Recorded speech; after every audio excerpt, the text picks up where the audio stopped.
আসসালামু আলাইকুম রহমতুল্লাহ। 16 জানুয়ারি 24 অবশেষে কি শুরু হলো?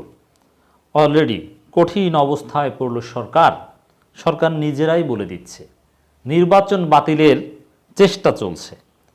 দর্শক, কত ভয়ানক কথা চিন্তা করছে। নির্বাচন হয়ে গেল, একতরফাভাবেই হয়ে গেল, দামি ইলেকশন হয়ে গেল। শপথ নিয়েছে তড়িঘড়ি করে, যেটা রহস্যজনক ছিল। এবং আগেই বলেছিলাম যে আসলে আগের সংসদ, একাদশ সংসদ কিন্তু আনুষ্ঠানিকভাবে রাষ্ট্রপতি ভেঙে দিয়েছেন এরকম কোনো প্রমাণ আমরা পাইনি। এর মানে আগের সংসদ বহাল আছে 29শে জানুয়ারি পর্যন্ত, মেয়াদ শেষ হলে বাতিল হয়। আবার নতুন সংসদও শপথ নিয়েছে, খুব তড়িঘড়ি করে মন্ত্রিপরিষদও শপথ নিয়েছে। আমরা তো ধরে নিয়েছিলাম যে সব কিছু স্বাভাবিক। পিপলস পারসেপশন এরকম ছিল যে সরকার টিকে গিয়েছে, এমনকি যুক্তরাষ্ট্র ম্যানেজড হয়ে গেছে, পিছু হটেছে বলেও প্রচারণা ছিল। কিন্তু এখন আমরা কি শুনতে পাচ্ছি, এটা খুবই উদ্বেগজনক আওয়ামী লীগের জন্যে। মানে সরকার একটা কঠিন অবস্থায়, এই বক্তব্য তার সুস্পষ্ট প্রমাণ। বিএনপির চক্রান্ত শেষ হয়নি, নির্বাচন বাতিলের চেষ্টা চলছে। প্রধানমন্ত্রী যা বলেন তিনি সঠিক কথা বলেন। তিনি ফাও কথা বলেন না, কথার কথা বলেন না। তার প্রত্যেকটা কথার মধ্যে যুক্তি বা তথ্য উপাত্ত বা রেফারেন্স থাকে। অতএব নির্বাচন বাতিলের চেষ্টা চলছে, এই কথাটা অবশ্যই অত্যন্ত গুরুত্বপূর্ণ। দর্শক, বাহ্যিক দৃষ্টিতে আমরা যারা অতি সূক্ষ্মভাবে রাজনীতিকে অবজার্ভ করার চেষ্টা করি, আমরাও তো নির্বাচন বাতিলের কোনো চেষ্টা দেখি না। বিএনপি জামাত তো কিছুই করছে না। আর বিএনপি জামাত যদি আগামীকাল থেকে হরতাল অবরোধ শুরু করে, সেটাকেও নির্বাচন বাতিলের চেষ্টা বলা যাবে না। কারণ তারা নির্বাচন ঠেকাতে পারেনি, বিএনপির মানে কিছুই তো করতে পারেনি, ঠেকাতে পারা সম্ভব ছিল না।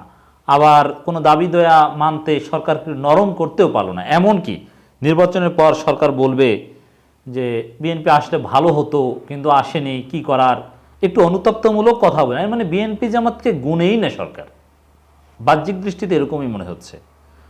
তাহলে নির্বাচন বাতিলের চেষ্টা চলছে, এটা কারা করছে? এটার উত্তর হচ্ছে, আমি মনে করি নির্বাচন বাতিলের চেষ্টা যারা নির্বাচনকে বৈধতা দিচ্ছে না, যারা নির্বাচনের পর নেতিবাচক বিবৃতি দিয়েছে, যুক্তরাষ্ট্র, যুক্তরাজ্য, ইউরোপ ইউনিয়ন, কানাডা, অস্ট্রেলিয়া এবং জাতিসংঘ, এরা নির্বাচন বাতিলের চেষ্টা চালিয়ে থাকতে পারে। না হলে অন্য কেউ চেষ্টা করছে বা অন্য কারো চেষ্টা করার সামর্থ্য আছে বলেও মনে হচ্ছে না। যুক্তরাষ্ট্রের নেতৃত্বে কিছু একটা শুরু হয়েছে, এটা আমার ধারণা। না হলে নির্বাচন বাতিলের চেষ্টা চলছে, এত বড় কথা মাননীয় প্রধানমন্ত্রী নিজে বলতেন না। এই প্রথম এই ধরনের কথা বাজারে আসলো। অতএব এটা আমি অত্যন্ত তাৎপর্যপূর্ণভাবেই দেখতে চাই। মাননীয় প্রধানমন্ত্রী বলেছেন বিএনপির চক্রান্ত শেষ হয়নি, নির্বাচন বাতিলের চেষ্টা চলছে। এবং এখানে বিএনপির চক্রান্ত বলেছে, কিন্তু বিএনপির চক্রান্ত তো বিদেশিদের সাথে নিয়ে। অতএব অ্যাকর্ডিং টু আওয়ামী লীগ, তো বিদেশিদের সাথে নিয়ে, মানে মূল হচ্ছে বিদেশি। আমি মনে করি শুধু বিএনপি যে কিছু করতে পারবে না তা তো সবাই বোঝে। মঙ্গলবার 16 জানুয়ারি সকালে গণভবনে প্রবাসী আওয়ামী লীগ নেতাদের সঙ্গে সৌজন্য সাক্ষাতে মাননীয় প্রধানমন্ত্রী একথা বলেন।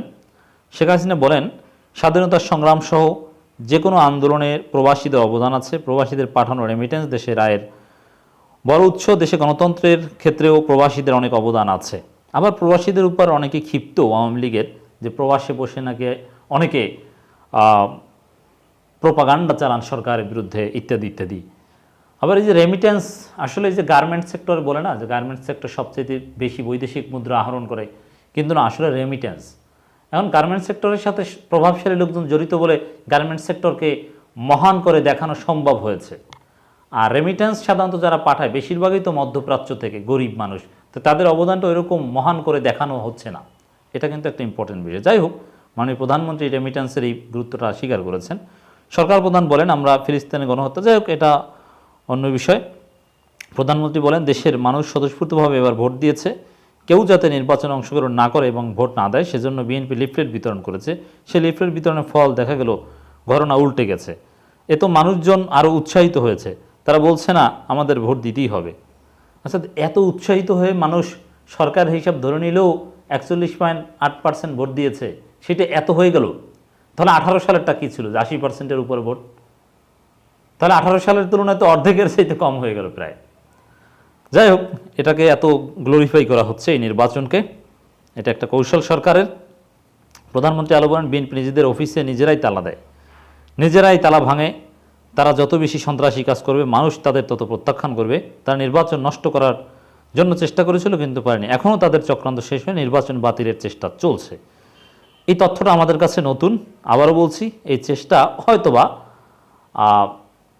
বিদেশিদের সহায়তায় এই চেষ্টা চলে থাকতে পারে অ্যাকর্ডিং টু আওয়ামী লীগ। নাহলে শুধু বিএনপি এই চেষ্টা করবে আর সেটা মাননীয় প্রধানমন্ত্রী বলবেন, আমার কাছে মনে হয় না। তবে এমনভাবে বলছেন জানুয়ারি থেকে মে মাসের মধ্যে কিছু একটা হতে পারে, আবার নির্বাচন বাতিলের চেষ্টা, চক্রান্ত শেষ হয়নি, আবার অর্থনৈতিক অবস্থা খারাপ হতে পারে, নানান বিষয়, অর্থনৈতিক চ্যালেঞ্জ, কূটনৈতিক চ্যালেঞ্জের কথা নতুন মন্ত্রী যেভাবে বলছেন, তাতে মনে হচ্ছে যে অলরেডি সরকার একটা কঠিন অবস্থায় পড়ল।